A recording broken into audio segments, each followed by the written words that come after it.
Let's get to the latest on the war with Iran this morning. On Easter Sunday, President Trump escalated his threats and taunts to leaders of the Islamic Republic. The president posted on his Truth Social warning Iran to reopen the Strait of Hormuz or face, quote, a living hell, among other things, he said.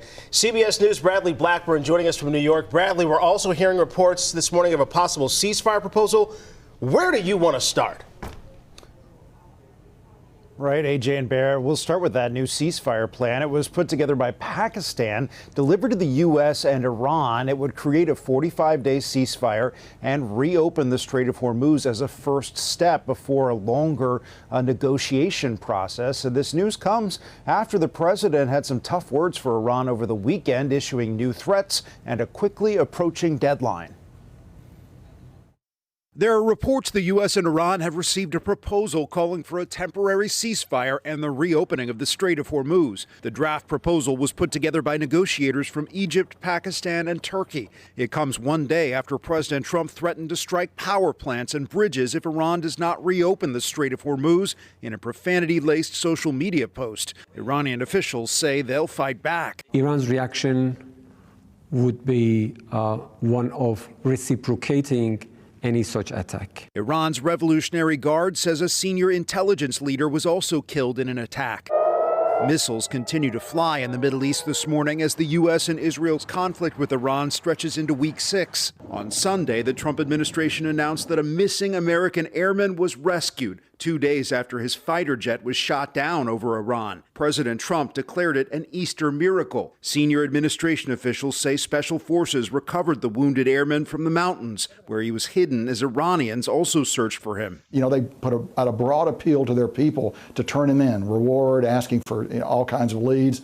That does not appear to have been successful. The pilot was rescued hours after the fighter jet was shot down Friday in a mission that required U.S. forces to destroy military aircraft that were damaged during the operation.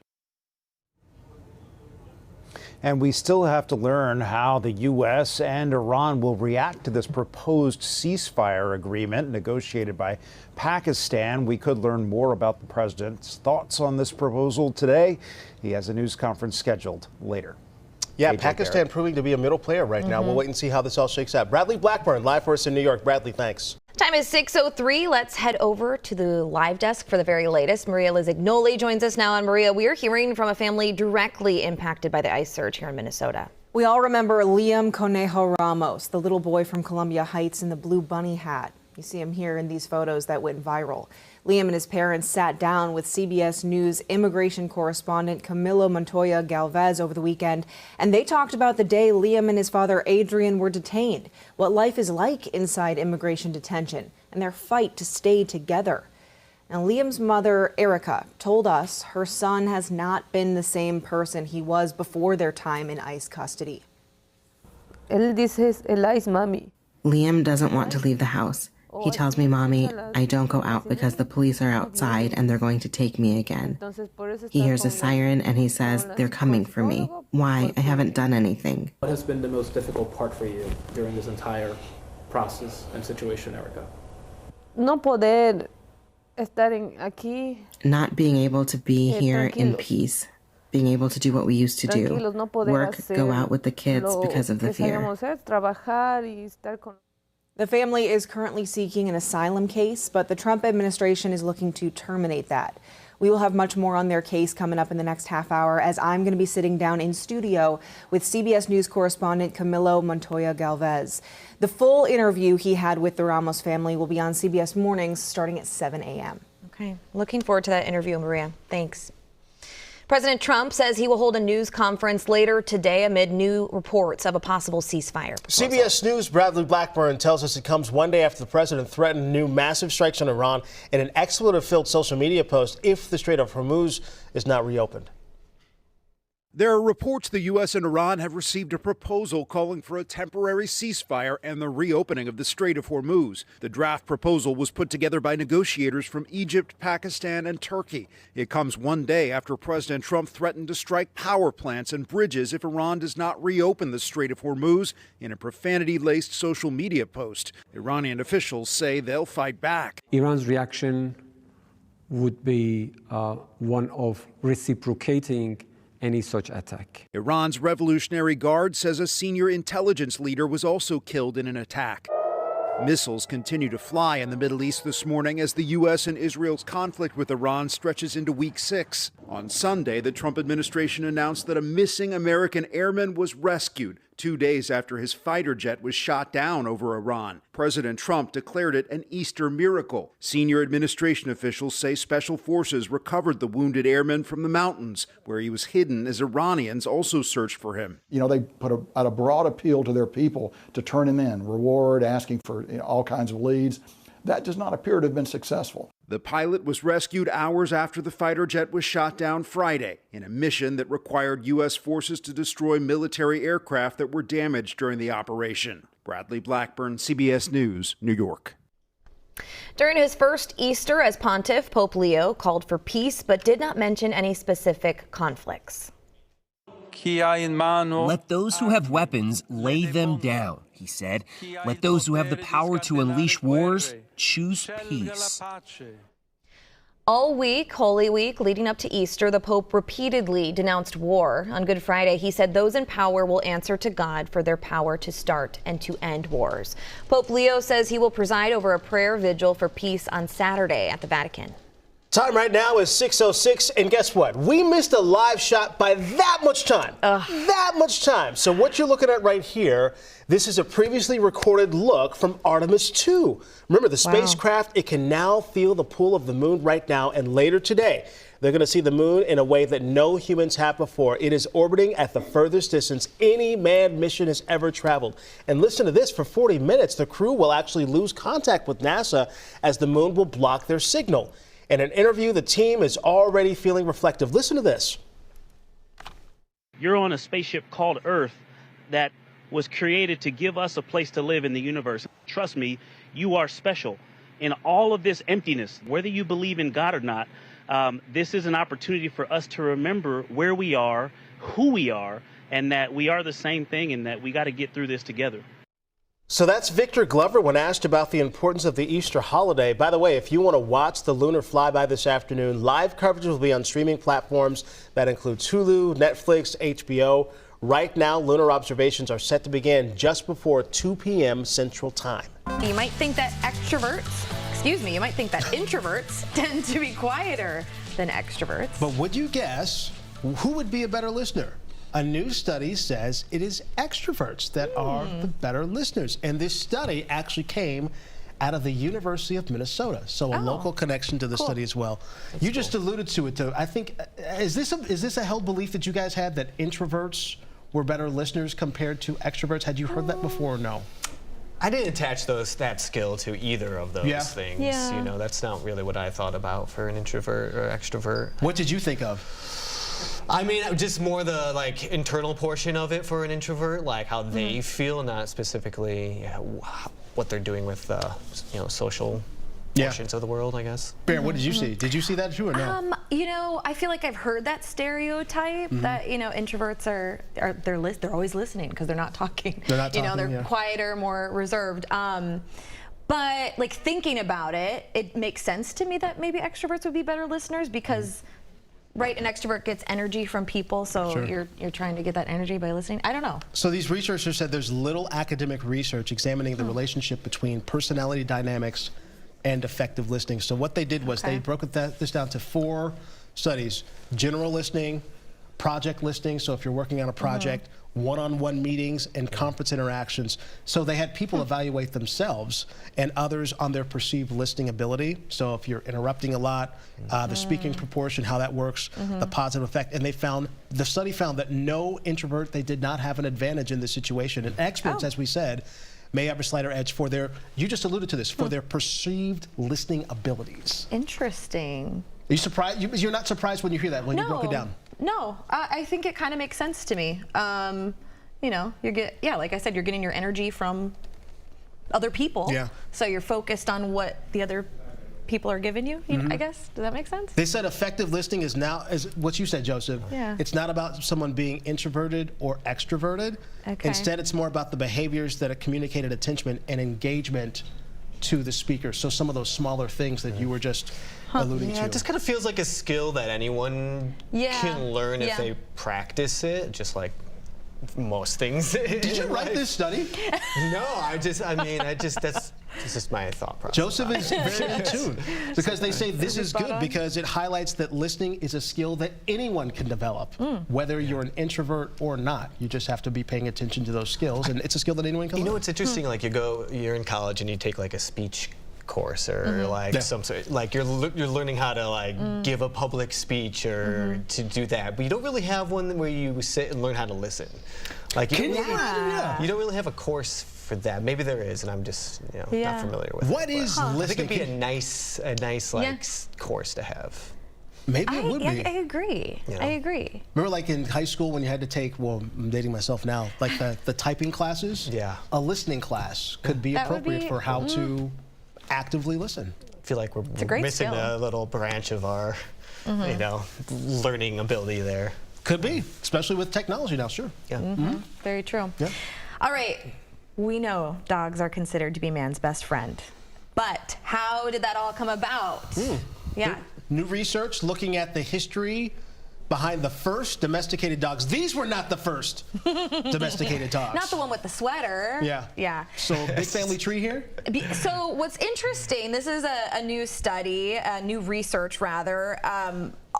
All dogs are under the same family tree. So scientists found a bone that dates back more than 14,000 years ago. Dang. So that's the Ice Age. And it's from Switzerland, and that bone, through DNA analysis and genetics analysis, belongs to the same family tree as every dog curled up on a couch right now. Single dog. Did dogs? That's so fascinating. Did dogs and humans connect? Like, was there a point of connection when they could? Like, was man always considered to be dog's best friend?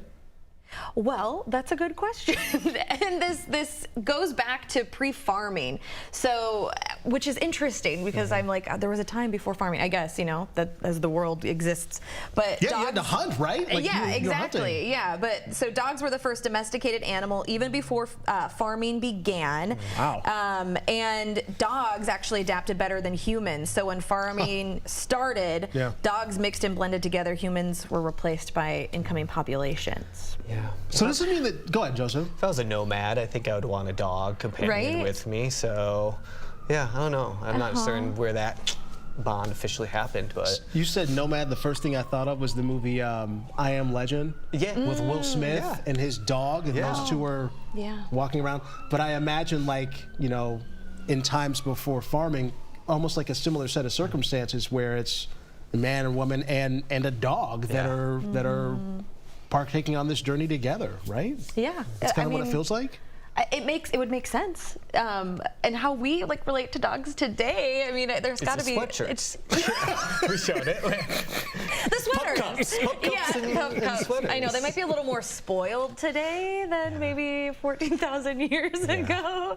But no, I mean, that connection with the dog is unmistakable. You have Chihuahuas, and then you have Bernese Mountain Dogs, and they all come from the same spot. From the same spot. Yeah. Hard to believe. But it's crazy too though. Like you see these pictures of like the owners and their dogs. Oh yeah. What do you think that was like back in the day? Yeah. like way back. Like a little Chihuahua. Like what that would partake. Like those two go together. Those two definitely. Those two are going to Australia. I could see it now. I could just see it. Yeah. Because you had to migrate at some point too, right? Like if it all started in one spot, I mean, then migration happened all across the world. Right. Yeah, and it's interesting too because this research shows that dogs were kind of split up regionally, and that before farming happened, and the first, it's still unknown how or where dogs were first domesticated, but evidence suggests likely somewhere in Asia. So who knew? And now it's everywhere. To be continued. Yeah. Senior citizens can sometimes be a group that we miss, but two local teens are not forgetting about them. Yeah, and in fact, week after week, they're delivering one of the best gifts of all time. Here's Susan Elizabeth Littlefield. Good morning, friends. I am dressed in floral today for a very important reason.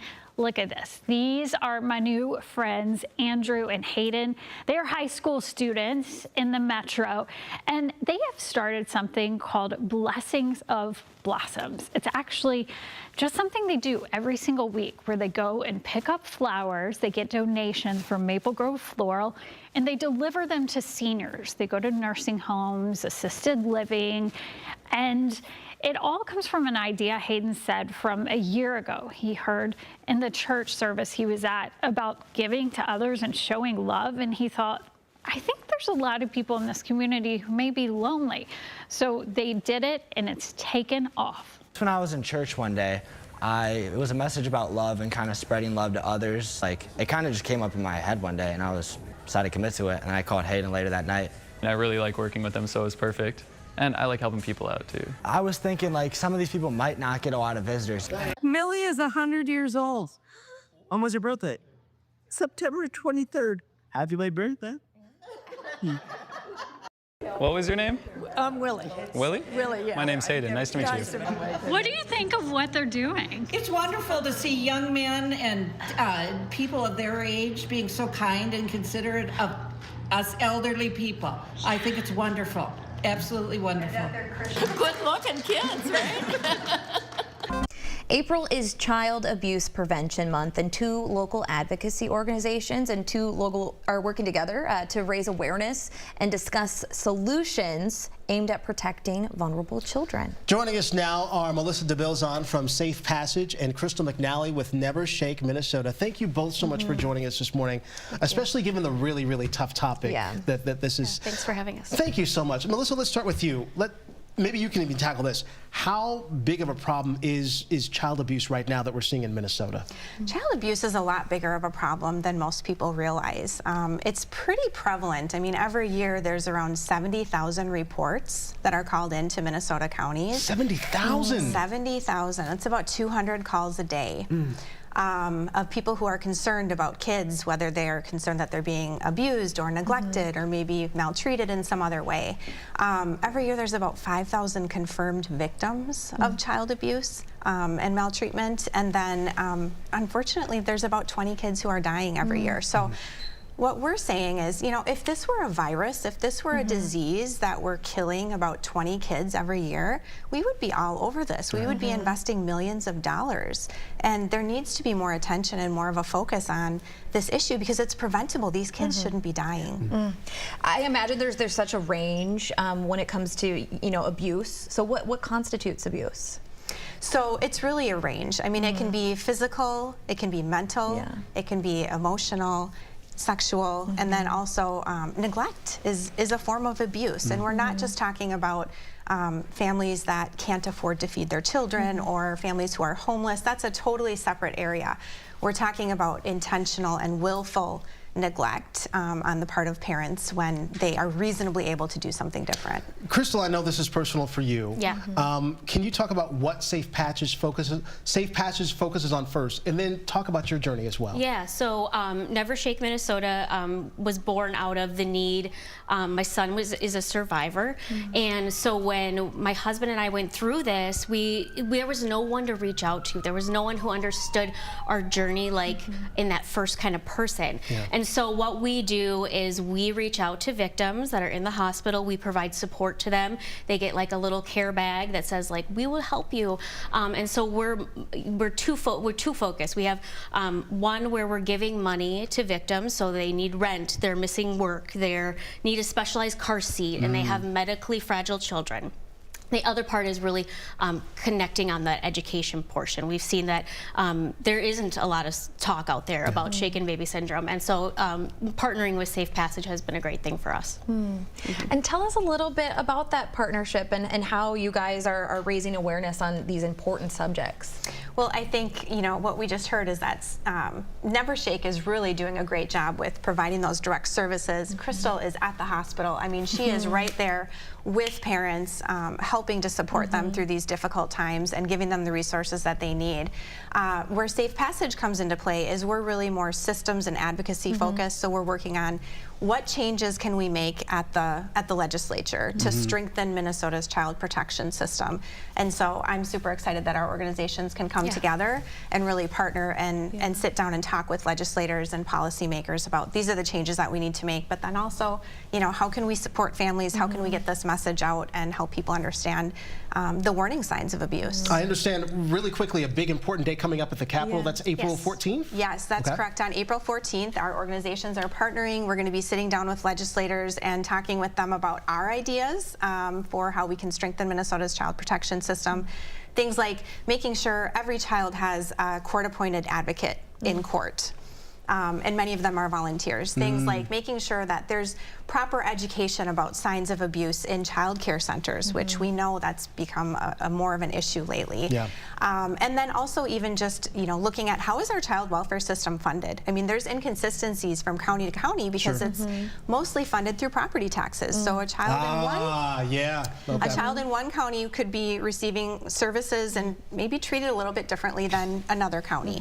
And so how can we make sure that all the counties are well funded so that the kids and the families are getting the services that they need? So that's just a few examples of things we're advocating for. A really important conversation. We got to put a pin in it right now, but we'd love to have you two back because, again, we have to continue to talk about these things and normalize this topic. We appreciate it. Yeah, so thank you guys both for coming in. Thank you. We're going to include links to Safe Passage and Never Shake Minnesota when we post this segment on our website, WCCO.com. I want to let you know about a fun event that's raising money for a very important cause. Dancing Like the Stars by To Be Continued benefits suicide prevention and mental health awareness. And Megan Van Isle, the owner of Shape It Up Fitness Waconia, joins us this morning. Great to see you. By the way, she made the journey. She posted us on social media. You made the journey from Waconia. You taught a class this morning. I did. And now you are here. Yes. Okay, so that's why I started it. That's why. Okay, so I understand that you and your husband participated in this event last year. We did, yes. Okay, walk us through how this works. So we were paired with a choreographer for 12 weeks. We learned a dance routine start to finish. We got to be involved with picking out our music, but then they came up with the whole routine.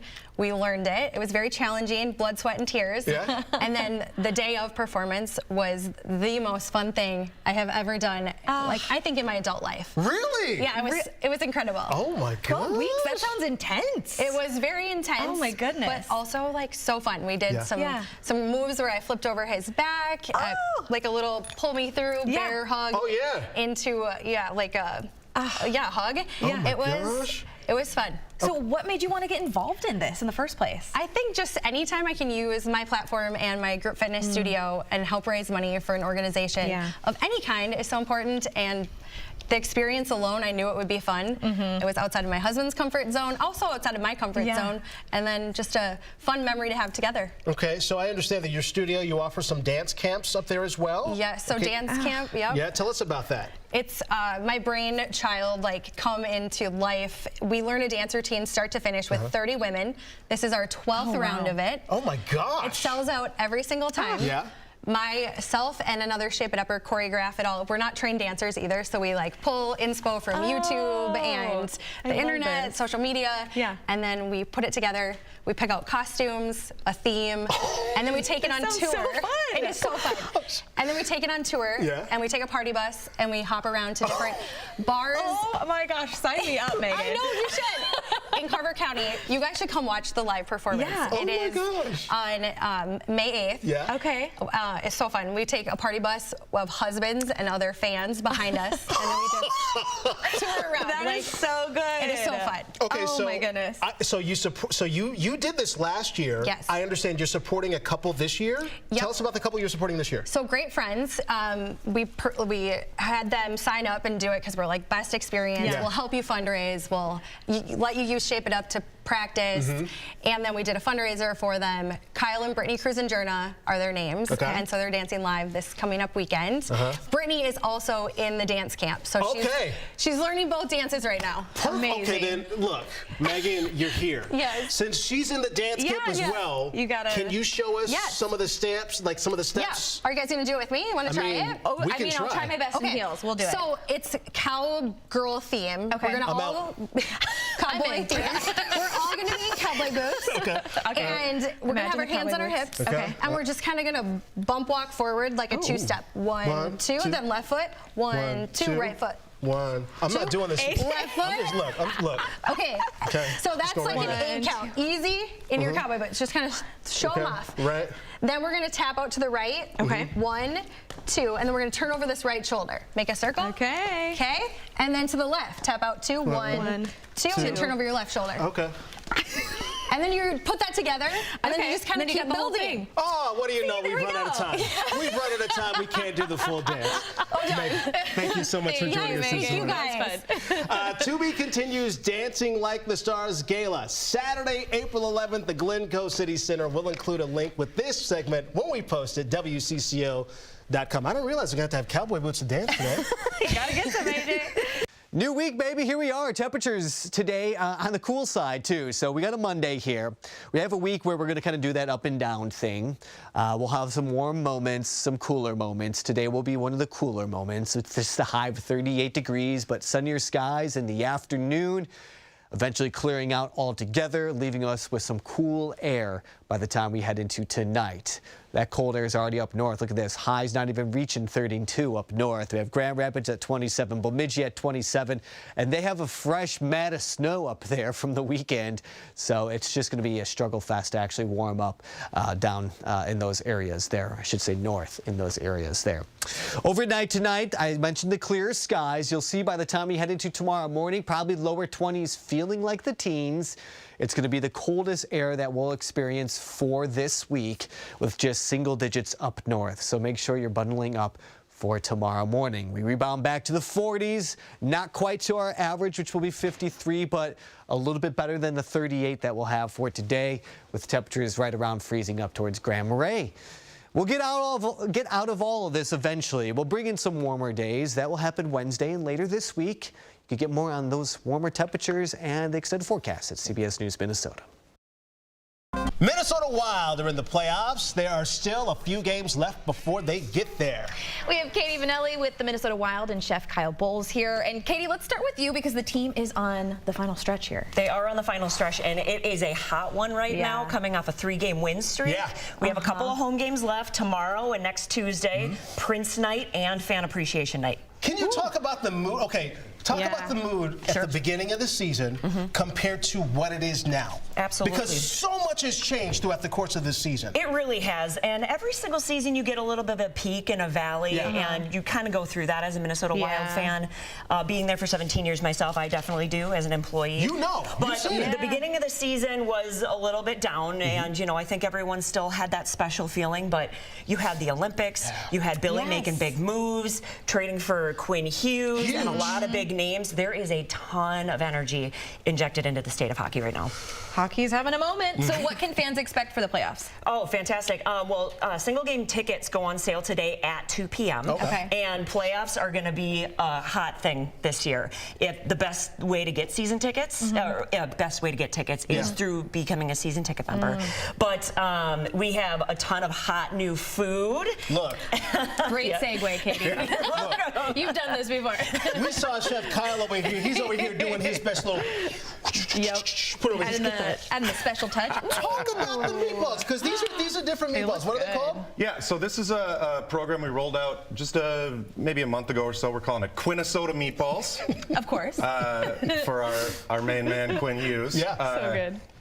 Kind of the backstory on this, when they signed Quinn, there was a big famous interview. They were talking to Bill Guerin, and they said, what were you doing when he said yes? And he was like, honestly, I was making meatballs. So, like, as soon as it happened, we saw it. I came into work the next day, and I was like, we got to sell meatballs. And it took a little while to get everything together. So, on the main level, we have a stand, Quinnesota Meatballs. We offer Italian meatballs with Parmesan, Swedish meatballs with lingonberry jam, and then a meatball sub. And every time you make a purchase, 43 cents, Quinn Hughes' number, his number, goes to Quinn's charity. So it's good for the community. It's been extremely popular. Good for tummy. Good for tummy. Good for the community. Just great buzz all around. Like you were saying, there's just a tremendous energy right now in the arena. Any other foods, special foods we can expect for the playoffs this year or no? We're going to roll out 5 to 10 new items here. They're kind of still top secret under wraps. I'll give you a couple hints. We're going to do like a dirty soda concept. Everybody loves that. Yeah. We've got a cocktail that's going to be like, it's sort of a shaved ice situation with kind of like you might get from a Zamboni. I don't want to say too much on that. Okay. Some good hints, though. We do, you know, we'll have a new sausage at our Market House sausage stand. We do a walking taco thing called the Crunchy Commuter. We'll have a new, so we'll kind of plunk in some luxury upgrades all around the arena. But yeah, a lot of new fun stuff, and then as we get further, there'll be more, and then we get further, I like that. and As we get further and further and further There and we further. go. We're getting out of the first round this year. Yes. Kyle, Katie, guys, thank you guys so much. And good luck Thank Wild you. this year, too. Yes. Absolutely. Go Wild. Thanks for having us. The Artemis 2 spacecraft will make its closest approach to the moon this afternoon. So the crew of 4 will see the moon in a way no humans have before, orbiting it at the furthest distance any manned mission has ever traveled. And for 40 minutes, the crew will lose contact with NASA because the moon will be blocking their signal. You want to watch the lunar flyby this afternoon? Live coverage, I should say, will be on streaming platforms including Hulu, Netflix, HBO Max. Right now, lunar observations are set to begin just before 2 p.m. Central Time. We are hearing this morning from a family in the headlines that was directly impacted by the ice surge in Minnesota. We all remember Liam Ramos, the little boy from Columbia Heights, in the blue bunny hat you see here. Liam and his parents sat down with CBS News immigration correspondent Camilo Montoya Galvez this weekend, and they talked about the day Liam and his father, Adrian, were detained, what life was like inside the immigration detention center, and their fight to stay together. Liam's mother, Erica, told us her son has not been the same person he was before their time in ICE custody. Liam doesn't want to leave the house. He tells me, Mommy, I don't go out because the police are outside and they're going to take me again. He hears a siren and he says, they're coming for me. Why? I haven't done anything. What has been the most difficult part for you during this entire process and situation, Erica? Not being able to be here in peace. Being able to do what we used to do. Work, go out with the kids because of the fear. The family is currently seeking an asylum case, but the Trump administration is seeking to terminate that. Protests outside a church on Easter Sunday led to an arrest. St. Paul police say protesters were outside city's church during services yesterday morning, using blowhorns and yelling loudly. When police told them to stop, most of them did. One woman didn't and was arrested. In January, a group of demonstrators protested inside city's church because one of their pastors serves as an ICE official. 39 people were charged, accused of interfering with the rights of religious freedom. Since then, there have been regular protests outside the church. President Donald Trump says he will hold a news conference later today amid new reports of a possible ceasefire proposal. On Easter Sunday, the president made an expletive-laden post on Truth Social warning Iran to reopen the Strait of Hormuz or face, quote, a living hell. There are reports the U.S. and Iran have received a proposal calling for a temporary ceasefire and the reopening of the Strait of Hormuz. This proposal was put together by negotiators from Egypt, Pakistan, and Turkey. It comes just a day after President Trump threatened to strike power plants and bridges if Iran does not open that Strait of Hormuz. Iranian officials say they'll fight back. Also on Sunday, the Trump administration announced that a missing American airman was rescued 2 days after his fighter jet was shot down over Iran. Senior administration officials say special forces recovered the wounded airman from the mountains where he had hidden as Iranians also searched for him. You know, they put out a broad appeal to their people to turn him in, reward, asking for all kinds of leads. That does not appear to have been successful. The pilot was rescued after the fighter jet was shot down Friday in a mission that required U.S. forces to destroy military aircraft that were damaged during the operation. The Minneapolis police chief is facing about 15 times the number of conduct complaints as his predecessor. He believes it's related to criticism of how he handled the ICE surge. City data shows people logged 30 complaints against Minneapolis Police Chief Brian O'Hara over the course of his tenure. The Office of Community closed 8 of them, meaning 22 are still open. Now, we don't get to see what the complaints actually say, and neither does the chief. They're kept secret unless a complaint warrants punitive action. The chief believes that many of the open complaints came recently. I learned from reading the Star Tribune article that apparently since the surge, the number of complaints have doubled, which I think that says something about it right there. O'Hara does not expect this to impact a new term as chief. Mayor Jacob Fry has until August to officially renominate him. In a statement to WCCO, the mayor didn't definitively say that he'll get the nomination, but he praised O'Hara's work since he took the job in 2022.